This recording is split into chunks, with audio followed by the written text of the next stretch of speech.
একটা ব্যাপার কি তুমি কখনো লক্ষ্য করেছো? খারাপ মানুষরা অনেক সময় খুব সহজেই এগিয়ে যায়, আর ভালো মানুষরা বারবার থেমে যায় আর ভেঙে পড়ে। এর পেছনে একটাই কারণ রয়েছে, ভালো মানুষরা সহজে কাউকে না বলতে পারে না। কেউ তাদের পাশে কোনো সাহায্য চাইলেই নিজের লাভ লোকসান না বুঝে তারা হ্যাঁ করে দেয়। এতে তাদের হয়তো মূল্যবান সময়টা নষ্ট হতে পারে।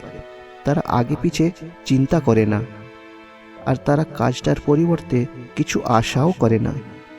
তারা শুধু বোঝে অপর ব্যক্তিটি সমস্যায় আছে, আর এই ভাবনাটা তাদেরকে নিজের ভবিষ্যৎ আর নিজের স্বার্থটাকে প্রাধান্য দেয় না।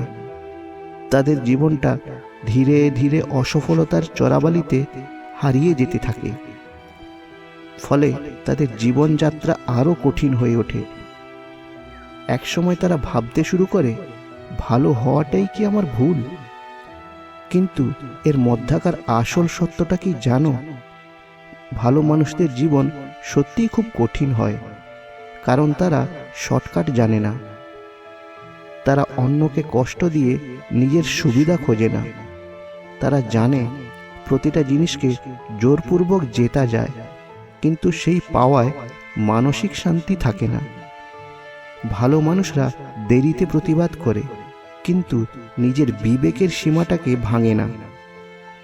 খারাপ মানুষরা রাতে নিশ্চিন্তে ঘুমোতে পারে, কারণ তারা খুব বেশি ভাবে না।